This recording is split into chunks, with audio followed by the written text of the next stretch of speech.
do something bad to us, we are going to do things to you that have never been done before. We the people tell the government what to do. It doesn't tell us. We the people are the driver. The government is the car. And we decide where it should go and by what route to do. We the people are free. And I hope we have once again reminded people that man is not free unless government is limited.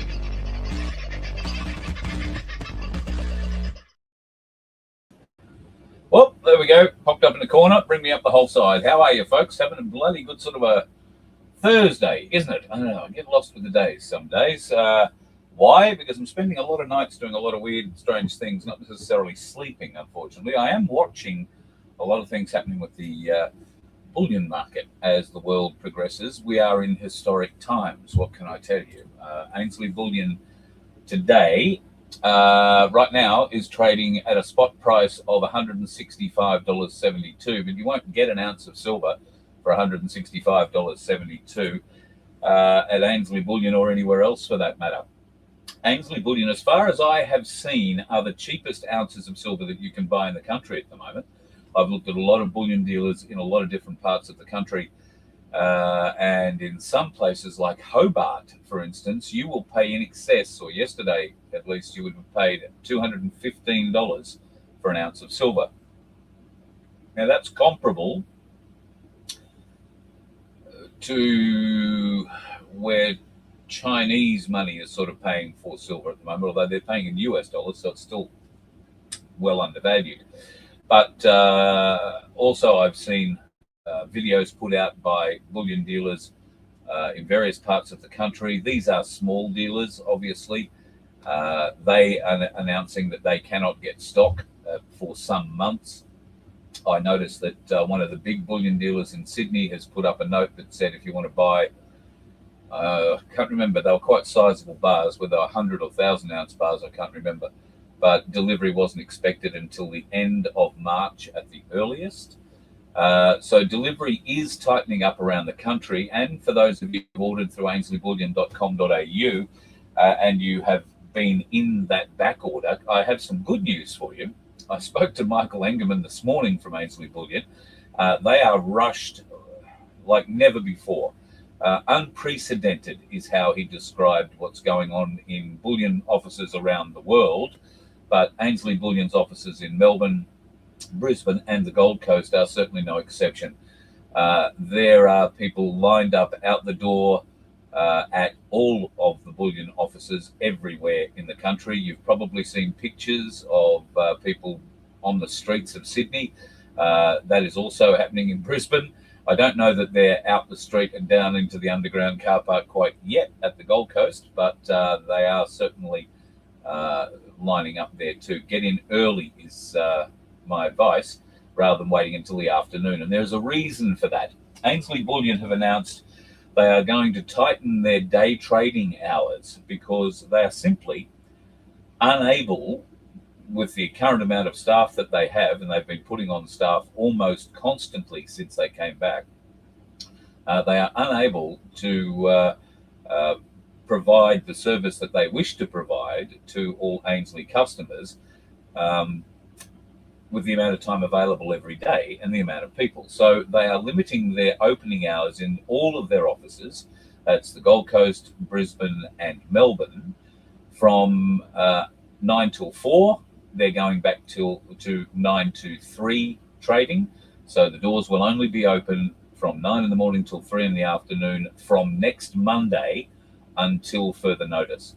I can tell you that if you are going into an Ainslie office, can't vouch for the Gold Coast, but certainly Melbourne and Brisbane, if you are thinking of turning up at 3:30 in the afternoon and hoping to be seen before 4 o'clock when they ordinarily close their doors, you are going to be greeted by a line of people who are back up to the elevators, and you are not going to be seen that day. So if you're thinking you're going to turn up at 3:30, I wouldn't bother, because you're just not going to, they're not going to have enough time to see you and do everything else that they have to do when they close the doors. So bear that in mind. If you're going, go early.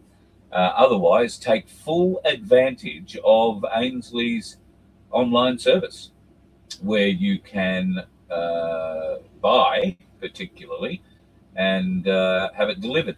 Now, people say, well, that's fine. What if I want to sell? What if I want to sell? Well, we've often spoken about having your silver in your hand. Obviously, a lot of people feel that's definitely the way to go. And I would agree. It's much better to have it in your hand than not have it in your hand. However, in times where there is this sort of volatile price changing in silver and gold bullion markets, I don't give financial advice, but my observations have been from personal experience only that there have been times where I've wished I might have been able to just make a phone call or send an email that says, listen, can you sell a bit of my silver and buy some gold with it? Or vice versa. I don't have any gold, but you understand the process.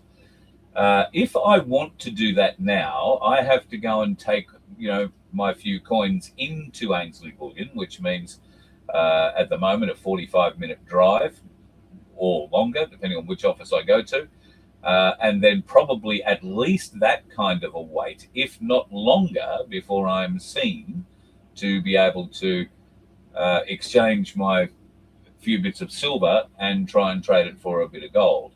I've wasted half a day. I've got to meet some lovely people who are waiting in the queue with me. It hasn't been a wasted day by any stretch of the imagination. I shouldn't put it that way, but I could have maybe done better things with it. If that's you, then maybe you need to make one trip into your local Ainslie Bullion dealer and take a certain amount of silver in that you're prepared to put into unallocated silver, and that way you can then trade it just with a phone call or a email, and you can swap your silver out for the appropriate amount of gold or vice versa. You can do this with the token system using crypto as well, and I urge you to go and have a look at Vince's show on FBN, the CoinSpot show, where Coin Toss show, I beg your pardon, where he spoke with Matt from Ainslie Bullion recently, and they spoke about how they have been able to tokenize gold and silver to enable you, pardon me, to buy tokenized gold and silver through crypto sales. You can also trade your gold and silver back into crypto or into cash or vice versa, all those sorts of things. So it's a great way if you've got a bit of crypto. You can trade in that token space, and you don't have to be lined up in a queue to do any of it. You do it all through the Ainslie portal. I have also discovered that using your Ainslie Saver account can also work this way.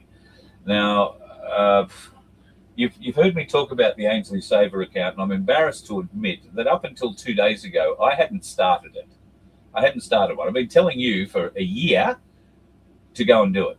But I received an email from somebody the other day that touched me deeply, and I passed that on to Ainslie Bullion as well. I haven't got permission to read it out for you, but what I will do is paraphrase it. And it basically said, I'm on a carer's pension, so I don't get very much money. I heard about you talking about the Ainslie Saver account just after it started, and I joined it. I've been putting in, I think it was $100 a fortnight since then. And I looked in my account today to find that I had over $6,000 worth of gold and silver to my name. They hadn't put $6,000 in the bank. They'd put $2,600 maybe. But there was $6,000 in the bank. Now, it's a great way to fractionally buy gold and silver. If you can't afford the $7,827 an ounce for gold that it currently is, and that's the spot price. If you were going to go and buy an ounce of gold, let me just flip to an ounce of gold and see what it says. That's a tenth. That's a bit cheap. That's 10 ounces. That's a bit much. A half an ounce. We're getting there. It's platinum. 1 ounce of Ainslie gold bullion, $7,981.47. So pretty good sort of a price.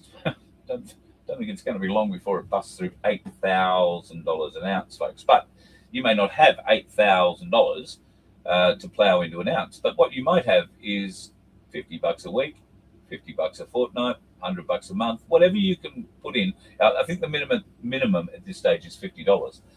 And you can put it in whenever you like. It doesn't have to be a recurring payment. If you just want to put $50 in like I did, put $50 in, and you don't know when you'll have $50 to put in again, but let's see what it does. You might get a shock like I did. And I spoke with Becky O about all this yesterday, Becky O from Truth Seekers. She got pretty excited, and she opened an Ainslie Saver account too. And in fact, she got so excited, she got her son Mitchell, who's only 16, to open up his Ainslie Saver account. It might help if I put the microphone here, do you think? She got Mitch to open up his Ainslie Saver account, and he deposited in all his savings, which was a considerable amount, 800 plus bucks. He went and had a look at the Ainslie Saver account, and he was a bit deflated because he found he was missing $115. And I got to admit, when I got the phone call about it, I was a bit confused to think, well, hang on, I know they don't charge that sort of fees, so I'm a bit confused as to where this money could have gone. What happens when you have an Ainslie Saver account, or if you go with the tokenized Bitcoin sort of crypto version of this, is you will get an account balance. So if you put $50 in, you might find that your account balance is $46, let's say, as a guess. Why did you lose $4? It wasn't because the system charged you admin fees or anything weird. Your full $50 was used to buy gold and silver, whichever way you chose to buy. You can choose to spend your $50 as 70% gold and 30% silver, or 50-50, or whatever you choose to see the split. That's how it'll be divided up. But you will get $50 of, if you choose all gold, then gold, or all silver, then all silver, or half and half, then half and half, $50 of it. But your account balance will show $46. Why? Well, if you were to try and sell that fractionalized piece of gold and silver that you just bought for $50 back to Ainslie, that is the price they would pay you for it. So that is what you would get physically in your hand if you tried to sell it back to them the moment you bought it off them. Not right. So on a little bit of further reflection today, and given the way that silver prices have gone today, and we'll talk about those in a second, I think Mitch will find that he has exceeded, or maybe not quite exceeded yet, become very close to balancing, so to speak, his deposit, and is very definitely in profit, because now I think if he was to sell the fraction that he bought yesterday, it would be worth more than $800. And that's because today has been simply bloody crazy on the old intrawebs. The markets have been doing some pretty wild things all day, and I'll bring this up and give you a bit of a show of what's happening at the moment. The market is still open. You can see we're looking at silver here. It is showing the current US price here of $116.6, but up the top, the little red thing up the top beside the squiggly line, 165.61. That is the current trading spot price for silver in the world. The trading spot price for gold is $5,500 US, which is another all-time high. That's $7,794 Australian, nearly $96, nearly $97 Australian. The US dollar has taken quite a hit today as well, and that consequently has left the Australian dollar in a slightly stronger position. Now, I don't know what that really means to you, me, and the gatepost. 70 cents at the Australian dollar, currently worth nearly 71 cents versus the US dollar. The US dollar is going to crash. The Australian dollar will gain some value against that. I don't know how that will help you in the long run, because it's all fiat paper crap. I would be prepared to take all the fiat paper crap that they're going to throw at you and turn that into something a little more solid, and hang on to it. And that would be my considered story. That's what I'm going to do. Hang on to it as long as I possibly can. You do what you like. Don't take my advice, and certainly don't trust my maths. Do it for yourself. The gold-silver ratio, 47.2 at the moment. May as well say 47.3. A lot of people are taking the opportunity of picking up the phone or sending me an email and saying, look, should I be selling my silver now? Should I? And I've been thinking about selling some silver and trying to get a little bit of gold. But unless you can buy ounces, and that's even still not the cheapest way to buy gold, you need to buy a lot of ounces before it becomes cheaper. So buying sort of things like a 100th troy ounce piece, which is paper thin, wafer thin. You can almost see through them. But, you know, you can pick one of those up for less than $100, I think, at the moment, $94, $95. You can buy, you know, 10th of an ounce, 20th of an ounce, quarter ounce, half ounce, all those kinds of things. I find I would lose something like that, or I fear I would lose something like that. So that's where I think this fractional buying thing is worth really looking at. And particularly if you, you know, you don't have a lot of spare money and it doesn't happen every week, but, you know, maybe once a month you do have $50 left over, you would be amazed the benefit that $50 could bring. And one of the stories I'll tell you is I've been approached in the last two weeks. Someone wanted me to help them sell, or offered for me to buy, a 100-ounce bar of silver. At the time, the price for that and a coin or two or something else that went along with it, which was this person's entire silver collection, they needed to pay bills. It was car registration. It was something else. Now, car rego, call that $1,000, and probably, you know, something to do with mortgages or rent, call that another few $1,000s maybe.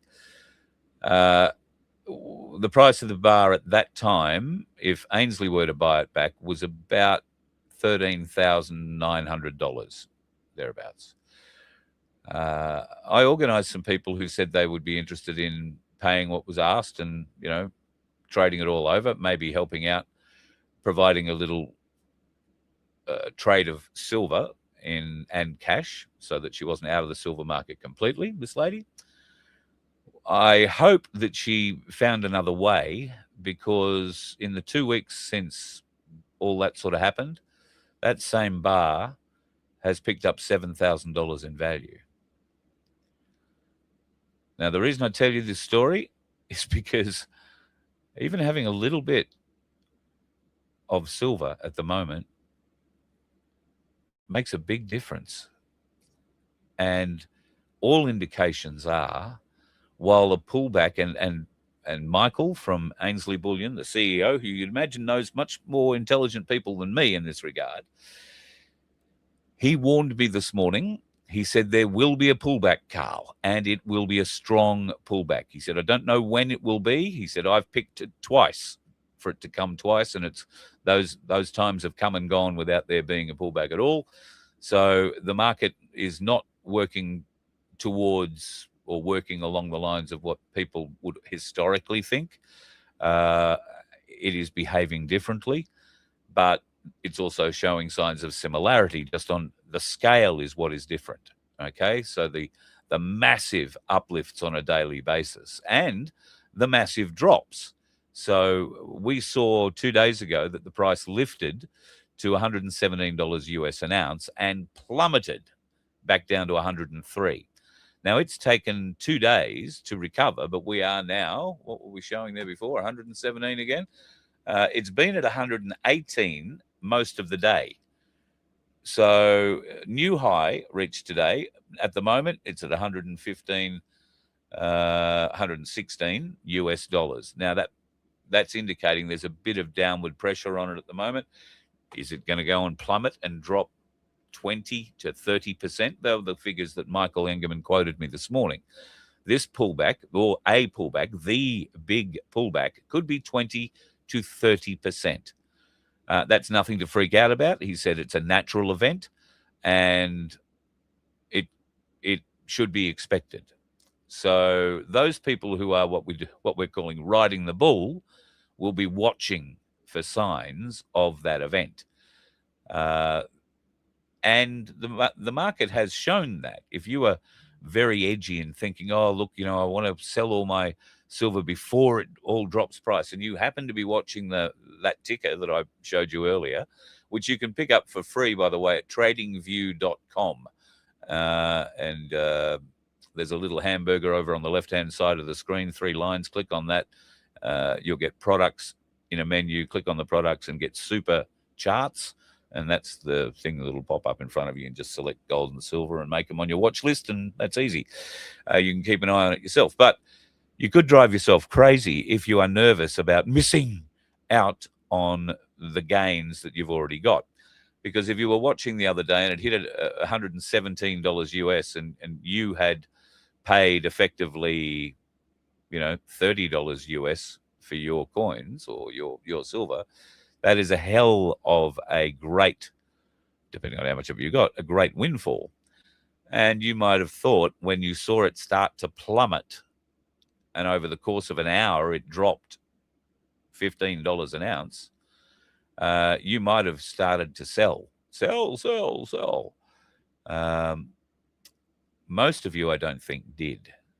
Most of you are clever enough not to, because while it did go down, it bounced back again. It had recovered most of what it had lost, or at least over half of what it had lost by the end of trading that day. And since then, it's just been steadily stepping up. It'll grow a bit, fall a bit, grow a bit further, fall a bit less, grow a bit further, fall a bit less.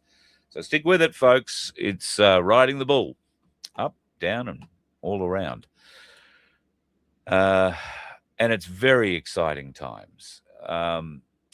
While I don't offer advice, I have been asked my thoughts on if you're going to take your silver or gold out of silver and gold, you're going to put it back into fiat and do something with it. I've been asked, what should I do with it? Or what should you do with it?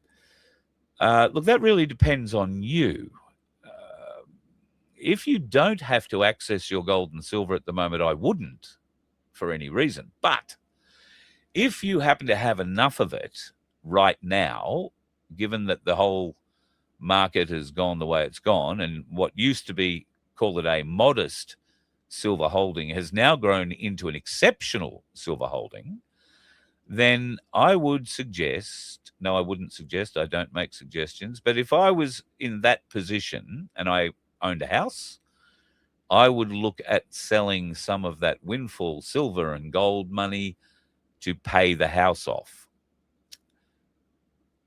That then becomes a tangible earning asset for you, like the gold and silver is. Using a house or using something, if you invest your gold and silver earnings into something else that is going to earn for you, then I would think it's probably a reasonable discussion to have in your circumstances. But if you're going out to buy a new car just because you can, and you want to go and buy some flash car just because you can, well, all well and good, but be prepared. That car isn't going to earn value unless, of course, it is a collectible or, has something of historic value or whatever. Now, there are plenty of great collectible cars, and it is a great way to store your wealth in other ways. It's a bit like art. You can invest in paintings and all that sort of stuff if they are going to appreciate. And I don't know enough about art or cars to advise you on either. Not that I give advice, but don't take your winnings and think I'm going out for a big night at the RSL and shove them down a pokey, for God's sake. Don't take them to a car yard unless you are in desperate need of a reliable vehicle, and you don't have to have the latest Mercedes-Benz or the latest Audi. but you could get away with a good, reliable, second-hand Hyundai, then do it. Because you want to keep as much of your gold and silver earning for you as you can at the moment, because I think there's a lot more earning capacity in that than there is in land or anything else at the moment. Unless you can pay off your property, I would urge you to do that if that was a thing for you. Owning it, even if you don't really own it at this stage, is probably still better than having the banks have an interest in you at all. So if you can get the banks out of your life, get rid of all your debt, maybe. I'd be inclined not to spend my gold and silver on paying off debt. I'd be more inclined to put it into something that is going to make money for me. And if I can't put it into something that's going to make money for me, leave it where it is, where it's doing what? Oh, yeah, it's making money for me. Just saying. Now, a whole heap of you, I know, took the advice and you bought some gold and silver. And right now, you're probably rubbing your hands together and you've just said, gee, Carl, that's probably reasonable advice you've just given me. I'm going to tell you to do something else now, completely against what I've just told you to do. But this will be a fun thing to do. You could, if you so chose, you could take a very small amount of the money you have accumulated through the advice that you've found through the Voice of Freedom and Cass and Vince and the rest of the team, and you could come and join us on a cruise in May. That's the cruise at the front of the show. I keep putting up. Now, we've got quite a little group coming. It's only a 4-day cruise. It's 13 or so $100 for a balcony room if you want something like that for 2 people. It's only 4 days up to Ainslie Beach and back. And we've got quite a little crew. Greg, Waptha, I won't go through everybody, but Alan and Connie are coming, and I'm trying to twist the arm of Sandy and Baz, although they have family commitments around different times further up north, so it's difficult. Oh, speaking of Sandy and Baz, I was speaking to her just before the show this evening. She wants to pass on her best to everybody. They have been flat out at the Sanctuary this week. She hasn't been able to get into the shows. Baz was out whippersnippering at 8 o'clock last night still. They're starting, at 3 o'clock in the morning and not finishing until 9 o'clock at the night at the moment. They are absolutely run ragged. Of course, at this time of year, a lot of their volunteers aren't volunteering because they're on holidays. So there is a fair bit to be done out there at the property at the moment. The Sanctuary is currently hosting, I think it's 108 donkeys. And I think there's 8 of those or 7 of those in care in the ICU, one of which is needing a fair bit of care. So Sandy's been heavily involved with that. We know, God love her, the big garage sale that was on over the Australia Day long weekend was of a moderate success. Sandy just basically says, I always pick days where it turns into 40-degree stinkers and everybody stays at home and sits in the air conditioning. So you never know. There still might be a bargain or 2 left if you want to contact Sandy through the Donkey Sanctuary and pick up something there. But she was pretty happy with the results at any rate. God love her. And we have sent off her share of the lottery winnings, so to speak. We do have, as you've probably seen, a new lottery running. $750 up for grabs once again. No silver this time round because we can't afford to give you the Byron Bobs. And in fact, Ainslie, I notice, have taken them off their website at the moment because it'll be a little while before they'll be able to stock the Byron Bobs again. That only adds to their value as far as I'm concerned. So bear that in mind. However, there is $750 up for grabs at merch.vofhq.com, $2 a ticket, and we do share the proceeds with Sandy from the Donkey Sanctuary. I said the Donkey Factory. It's a nasty slip of the tongue. I mentioned that Ainslie trading hours are going 9 till 3 from next Monday, so make sure you're in there for that. Now let's get into something that I found very interesting. Details of this little 1973 experiment. Perfectly healthy people, 8 of them, walked into different psychiatric hospitals across the United States. They were not ill, yet no one inside those walls was able to see it. It was an experiment, one of the most disturbing experiments in the history of psychiatry. designed by psychologist David Rosenhan. Gee, I wonder where he came from. It began with a simple yet unsettling question. Is it really possible to reliably distinguish mental health from mental illness? To find out, Rosenhan recruited 8 pseudo patients. They were ordinary people, a painter, a housewife, a pediatrician, a graduate student, so. They lied about only one thing. They all claimed to hear voices, nothing more, no bizarre behavior, no crises, just 3 words heard in their minds: empty, hollow thud. So all of them were admitted, and immediately afterwards they stopped pretending. They behaved normally. They cooperated. They asked to be discharged. That wasn't possible. The staff no longer saw people, but diagnoses. Every action was reinterpreted through the lens of illness: writing notes, obsessive behavior; standing in the hallway, pathological attention seeking; being polite, controlled behavior consistent with the disorder. 7 of them were labelled schizophrenic.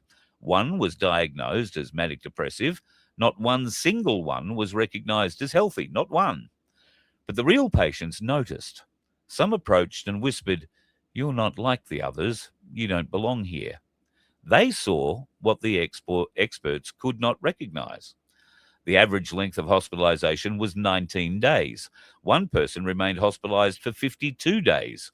Each passing day confirmed the same truth: the label was more powerful than the reality. When Rosenhan published the study on being sane in insane places, it caused an earthquake. The psychiatric community erupted in outrage. 1 hospital challenged Rosenhan to send new pseudo-patients, confident that they would expose them. He accepted, and in the following months, the hospital identified 41 supposed imposters. But Rosenhan had sent no one at all. The truth was now undeniable. Diagnoses were not always based on facts, but on content. Once labelled, a person became a prisoner of that narrative, even if they were sane, even if they protested the truth. This experiment shattered blind trust in clinical labels. It led to major reforms in the diagnosis and treatment of mental illness. But above all, it left a haunting and still relevant lesson. Perception can distort reality more than madness itself. And often, the most dangerous illusion is not that of those considered insane, but those who believe they are always right. 8 healthy people entered a psychiatric hospitals in 1973, and they came out carrying a truth the world could no longer ignore. That was 1973. Could you say that today our hospital experience wouldn't be the same? Think back just a few short years to when the spicy cough was all the rage.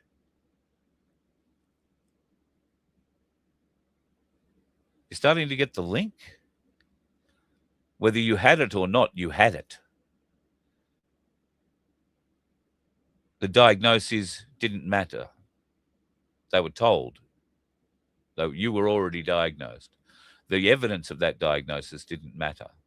The logic that you could bring forth to put forward your side of the argument didn't matter. So in 1973, they conducted that experiment. How much have we learned? Not much. Not much at all.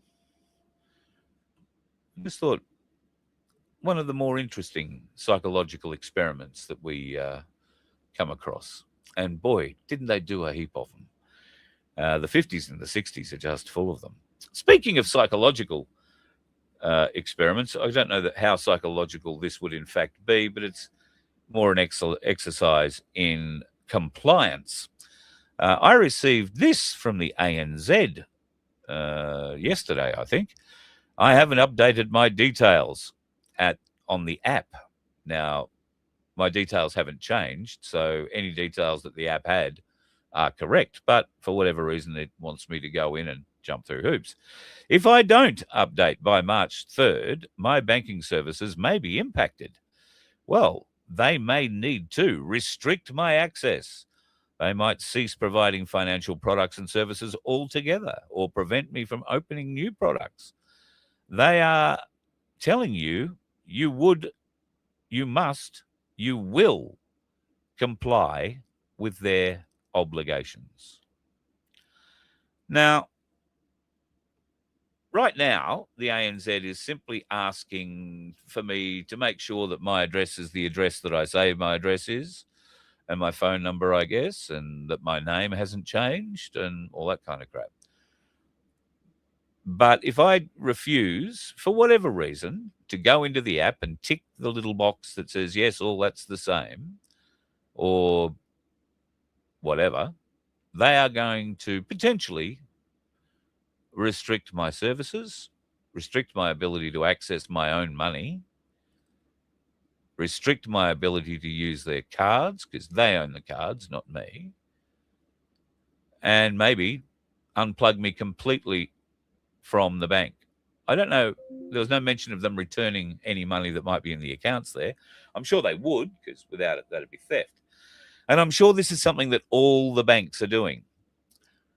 But what happens when the next letter comes out that says, we notice that you've spent X amount of thousands of dollars, you've removed it in cash, and you've put it somewhere. We require you to tell us where you've put it. Or we're going to restrict your banking services. You'll no longer be able to use us to hold whatever fiat bullshit paper product they deal in will be. Now, we'll probably say, great, thanks, piss off. But there'll be those people that will frighten the hell out of some people because they've had a bank they could rely on who was supposedly their friend all their lives. That's the only place where you could keep your money and have it be safe. And that's probably was the truth at one stage. But now the bankers have turned into the thieves. They're doing everything they can to keep your cash from you. And it won't be long before they ask you to comply with something that you don't want to comply with. That's when you probably need a fistful of Byron Bobs so that you can pay for your smalls, if you like. I think the last time I looked, each one of those Byron Bobs is worth close to $21. So walking into a little place and having breakfast where you might spend $40 to $50 for two people to have nice breakfast and coffees and a juice each, you could throw over 3 of those, include it in the tip, and by the time you've walked out the door, the bloke who you've just paid with it has made money on the deal. The silver still keeps making money. He just takes out whatever the bacon, eggs, and coffee cost him. His profit keeps making him money. That's where it's so good for traders to start trading in silver and gold. Florida have introduced it now as a legal form of trade. I think that's about the 8th or 9th, might even be more than that now, states in America who have returned to a gold and silver standard and will accept gold and silver as currency over the table. And you can do it here too. And if you've got a business, I urge you to put a sign up somewhere. I urge you to put a sign up somewhere that says, I accept silver and gold. If you want to do a trade, I'll trade silver and gold.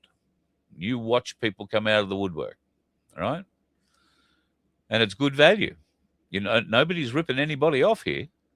It's good value, and it will prove to you that the alternate, I was going to say QFS, but it won't be quite like this, works. But it will be based on silver and gold. So handy little play. Handy little play.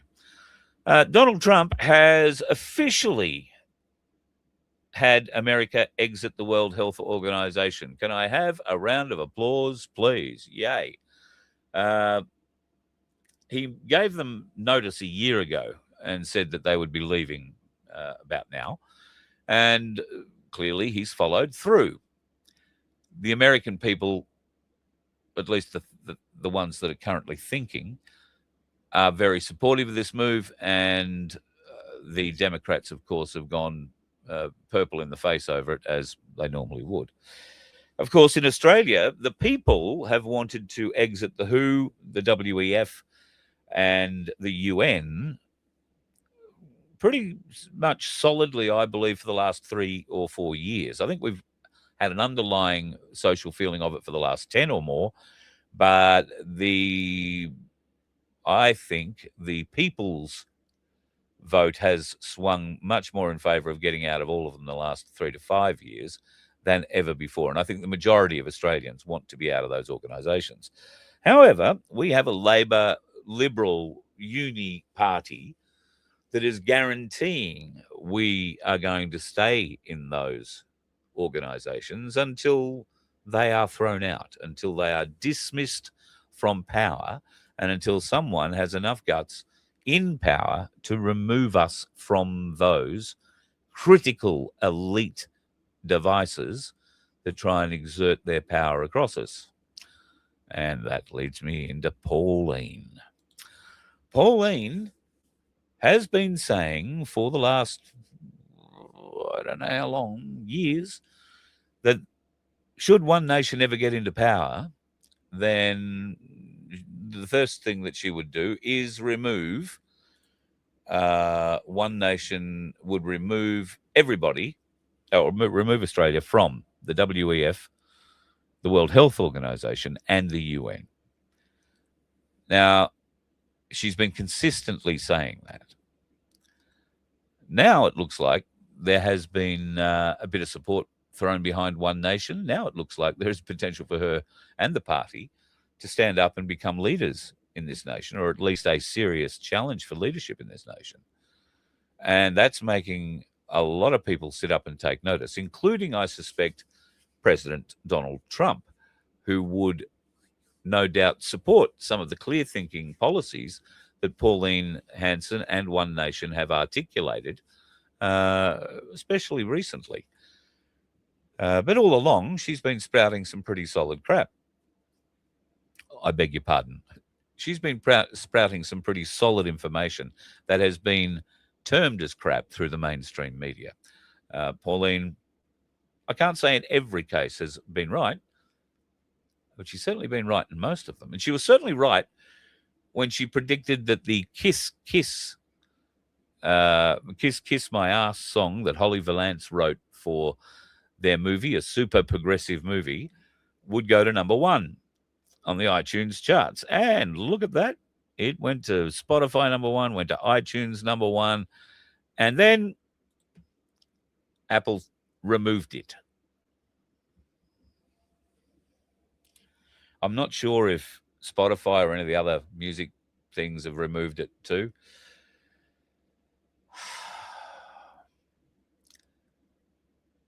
What they clearly don't understand is that by banning a song like that, by removing a song like that, they are simply showing themselves for what they really are, which are topics of that song. The control they want to exert, the super progressives. And the super progressives moved very hard in Melbourne to ban the movie. But it didn't work. There was such a public backlash when I think it was Crown Cinemas announced that they were cancelling the 2 showings or 2 screenings of the super progressive movie. There was such a backlash, and Pauline and the One Nation crew obviously tipped into that pretty hard as well, that all of that got wiped out. Oh, yes, okay, all right, no worries, we'll put it on. So the weak-gutted corporate Crown organisation in Melbourne nearly bowed to the super progressives of Melbourne. And let's face it, that is lefty-lovey heartland, you blue-haired, pink-nosed, bloody pierced-nosed cards. But anyway, you lost. Happily, you lost. And Pauline today put out a statement on Facebook, which I'm going to read to you here. Pardon the side of my face. This is probably not my best side, and I need a haircut, I know. All right, so here's what Pauline had to say today. under the guise of what is a major One Nation update. Thank you for your continued support. Credible national polling companies now show One Nation has overtaken the Liberal Party, with Pauline Hanson emerging as the preferred Prime Minister ahead of the Liberal leader. We're now closing the gap on Labor, and we firmly believe Australians are ready to place their trust in us rather than the radical left. This moment has been achieved because of supporters like you. Every step forward has been empowered by our grassroots movement. Thank you. In a matter of months, One Nation has gone from being a minor party to a major political force. Rapid growth brings challenges, but they are the right kind of challenges to have. One of the next major tasks before us is the federal candidate pre-selection process. We're absolutely committed to ensuring our candidates are genuinely local and deeply connected to their communities. Local branches will choose candidates. With nearly 150 branches nationwide, the challenge lies in training and resourcing each branch to confidently manage and present strong local candidates. Work on this is already underway. It's also encouraging to see branches beginning to develop policy ideas. Head Office is building a clear process for debating proposals, refining them, and putting them to a vote of our grassroots membership. Managing this at scale is complex, but again, it is a sign of a healthy and growing movement. Since the May election, One Nation has experienced membership growth of almost 600%. This far exceeded our original projections. On current figures, we expect membership growth to reach 1,000% around early May this year. The speed at which Australians are turning away from the major parties has been extraordinary. Membership cards. We're currently welcoming thousands of new members each week, often following the release of fresh polling. While this is a tremendous sign of momentum, it has delayed the issuing of physical membership cards. As a temporary measure, we'll be issuing electronic membership cards while we build a system capable of handling this unprecedented volume. We're also employing a dedicated membership officer commencing in the coming weeks, whose role will be to respond to membership inquiries and ensure every member is heard, supported, and issued their card. The role will strengthen the existing branch organiser position, which has been in place since last October. There's new merchandise on their way. Their small factory is now operating at full capacity, with a new team employed this week to clear the backlog of orders that they have. They now have over 150 federal branches established or in the final stages of establishment. That's right across the country. A new website listing each branch and its branch coordinator is currently in testing. As the growth continues, the site has needed some constant expansion, but it will be relaunched shortly. Branch meetings have also grown rapidly. Where meetings once drew 20 to 30 people, many now attract 100 to 150 people. Managing this growth will require changes, and we may need to move beyond federal electorate-based structures into more localised suburban or township groups sooner than expected. That's an interesting point. In the meantime, we ask that you continue attending branch meetings and support your branch coordinators as we train and equip them to manage larger gatherings. Please note that branches operate at a federal level. State campaign activity is separate, as different laws govern fundraising and campaigning at state and territory level. We are developing clearer guidance to support members who wish to assist in upcoming state elections, with clearer distinction between federal branches and state campaigns.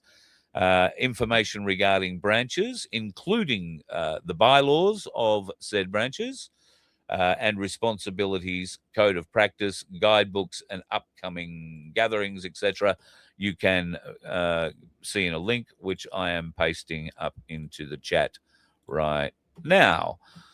So you can see that One Nation is very definitely riding the wave. Now, that release came out late this afternoon, Queensland time.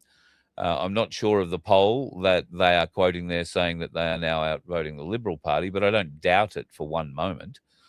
It's been pretty clear that the Liberal Party have been committing public suicide for a while now, and the National Party saw the rope, I think, and saw the noose getting tighter and bailed. What's going on with the National Party at the moment, and I haven't found out if there's been anything significant today. I believe tomorrow there's a party room challenge happening, a spill for the national leadership. Somebody's trying to get David Littleproud out. I doubt that will happen because the real power brokers are actually with him. But that might change. Matt Canavan might come out and, well, I don't think Matt Canavan's going to come out and do anything, to be honest. He might just not vote, a bit like a lot of the Liberals chose not to do on a recent thing we were all interested in. However, the machinations of the Nationals and the Liberals, I think, superfluous to need at the moment. It's at pure entertainment value to watch the Liberal Party cave. They don't have a leader. They've got a lady who tries hard, and I don't know the lady from Adam or Eve. She may well try hard, but she doesn't have the confidence of people in Australia. And I don't think she's going to find any way to regain that confidence anytime soon. The two pretenders to Liberal leadership, Angus, what's his name, and Andrew Hastie. I don't think Angus has the numbers. Andrew Hastie probably has the numbers for the right, the far right, and could probably take it if he had to. But then he's left with a poison chalice. And what are you going to do with a poison chalice? You're going to waste Andrew Hastie on a poison chalice, see him flogged at the next election. And who will he be flogged by? Odds are he'll be flogged by One Nation. Odds are the Liberal Party will be decimated at the next election. So too will the National Party. But I think One Nation are smart enough to realise that while there might be some potential for them to win outright in their own name, that all comes down to the amount of number one votes they get across the country. And they might have a chance of that. But to better guarantee that they have a winning position, they might need a coalition. A coalition made up of, I don't know, certain members of the Liberal and National Party who no longer agree with those people who are running those parties, who seem to have lost the vision of where those parties started and who they were started to protect and work for. The Nationals have completely forgotten their roots, as far as I'm concerned. They came from what used to be called the Country Party. Doug Anthony had been turning in his grave. The Nationals were all about protecting the interests of the man on the land, protecting the food producers of this nation, and protecting some of the biggest export industries that we had in this nation, wheat and wool. What have they done? They failed. They failed their constituents. They failed the agricultural industry. They failed the Australian people. Now, like all rats on sinking ships, these bastards are trying to find a bit of rope to run down and a bit of flotsam to float on that might save them until the One Nation boat pulls up beside them and picks them up. Well, I'm sure the One Nation boat might pick a few up, but I'm equally as sure they might leave a couple to the sharks, where they'll probably handle themselves quite well. Bastards. Speaking of bastards, Victorian police. A lot of the good Victorian police have left the Victoria Police. And when I say a lot, I mean a lot.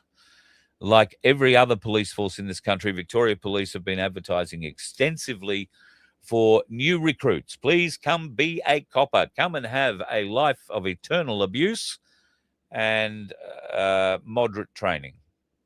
Put yourself in physical danger. Set yourself up for PTSD for life. Come and become a police officer, where you'll be allowed to beat the shit out of certain good people and allowed to let the criminals run free. In fact, you'll be charged with helping them. Would you like that sort of a job?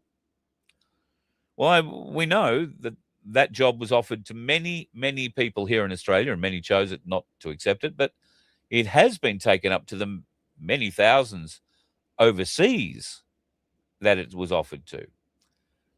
Yeah, you could come to Australia, jump the queue, and become a police officer. And we saw and have had many examples of some of those police officers coming into our life, particularly in Western Australia, Fuck I you. think. Good lad. Yeah, go for it. Fuck it. Yeah. So I've needed a reason to play that for a while. Now, there's a bit of a problem. Victoria Police have got a new police commissioner. You might have heard about him. He comes from New Zealand, and in the first few weeks of the job, getting to know how things worked, he might have taken a few liberties with his rank and position. One of those happened to be using one of the Victoria Police helicopters to fly him from Melbourne to Hobart for a police commissioners meeting. He also had a bit of a problem with a whole bunch of his New Zealand police mates coming over to visit him. And he said, "Why don't you go for a flight in the chopper, boys?" And he had his wife chaperone them. Oh, it was just a training mission, an ordinary mission. The boys were going up anyway, kind of thing, but shouldn't have done it. $10,000 it cost that helicopter to fly to Hobart with the police commissioner on board. I believe he caught a commercial flight back, but the helicopter still had to fly back for $10,000, paid for by Victorians. Good on you, people. Anyway, this bloke's a Kiwi, now in charge of the Victoria Police Force. He is a Kiwi. But we have a problem. Mike Bush won't be able to hold a gun license. Why? Because he's not an Australian citizen. Albo's new gun laws? Well, every international copper who has not been given citizenship, and you watch all these citizenship ceremonies get rammed through in a real hurry, is not eligible to hold a gun license in this country. Now, yes, the government, each state government, will need to make some kind of law that's going to give them a dispensation of while they're in uniform they can carry a gun, or some other very piss poor excuse. But it just goes to show how unintended consequences can have rather good or great large effects.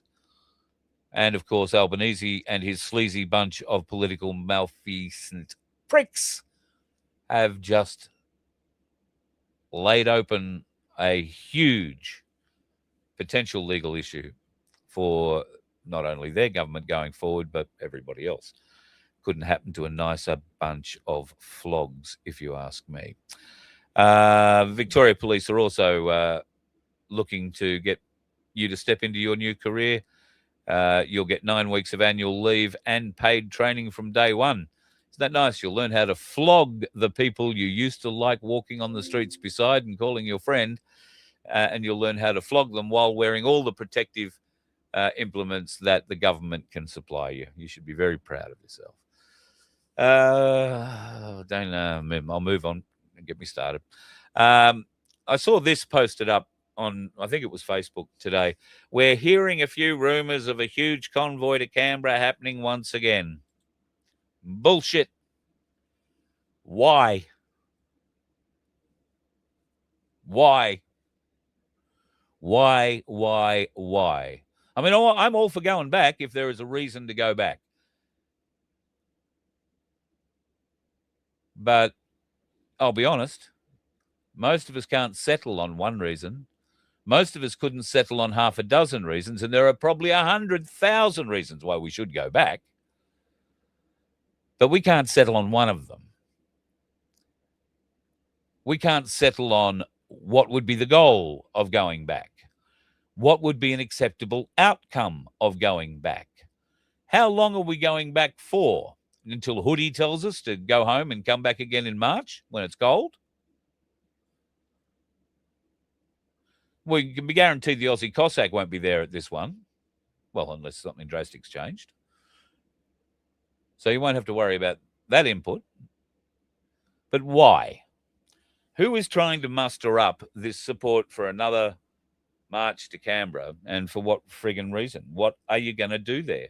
All you're going to do is find yourself short on toilets. Public conveniences won't be around. They're not going to lay out, rows and rows of, plastic toilets for you. You'll be pissing behind trees and doing God knows whatever else anywhere else. You're going to potentially put yourself at some physical risk from what the federal police will do to you and the protective services people could potentially do to you. And why would you do that? I'm all for putting yourself at risk. I'm all for putting myself at risk if there is a reason to do it. What's the reason we would be going back to Canberra? For what reason? And what goal is acceptable for us to then leave Canberra? What do we have to achieve before leaving? I think that's the question. If you want to go back to Canberra, I'm all for it, but why? What are you going to achieve? What can we achieve? What would be a acceptable outcome before we would leave? Would we be allowed to play Hoodoo Guru songs? I don't know that Flacco would let us. I saw this yesterday. I thought bloody hilarious. Now, some of you may not remember who Flacco is. Flacco was a very funny comedian back in the day on an ABC comedy show, which used to be very funny back in the day. Of course, the ABC is now just a fucking joke rather than supplying funny stuff. It's the joke itself, which is all good. And on that note, I'll love you and leave you. It's been a long night. It's been a longer day. And right now, if we smile politely at the world and know that the Asian markets are working their way for a few hours yet, and then the American market has started to play. You know how at the start of the show I told you it was starting to drop a bit, the price in US dollars? It's back up to $117.50 now. So the push is back on. By the time you wake up tomorrow morning, it's either going to be over $120, well over $120 an ounce American, or it might be well under 110. I'm sort of hedging towards the former between you, me, and the gatepost. If you've got some silver, folks, you've got to be smiling. And if you have the ability, go and get yourself a little bit more of it. If you haven't got any of it, folks, and you have the ability, go and get some of it. And everybody who has $50 has the ability to buy into some gold and silver in a fractional way. Ainslie Bullion, Ainslie Saver account. It's about the fourth thing across on the website. On the main menu bar, click on that, become a member, join, and start for as little as $50 and watch that grow. We are at an historic period, folks. You could put $50 in that tonight, and by the end of next week, you might have 100 or 200. By the end of the year, you might have 1,000. That's not bad for a $50 investment. You name me a bank that can do that for you. I'm not saying it will happen. I'm saying it could, but it can only happen if you've made that $50 investment or more to begin with. The choice is yours. I don't push you either way. I just wish you all the very best of it, and make sure that you avoid the dickheads on the roads while you're out doing the things that you do. We'll talk to you again tomorrow night. Love you all. You let one ant stand up to us, then they all might stand up. Those puny little ants outnumber us 100 to 1. And if they ever figure that out, there goes our way of life. It's not about food. It's about keeping those ants in line. That's why we're going back. Does anybody else want to stay? Let's rock!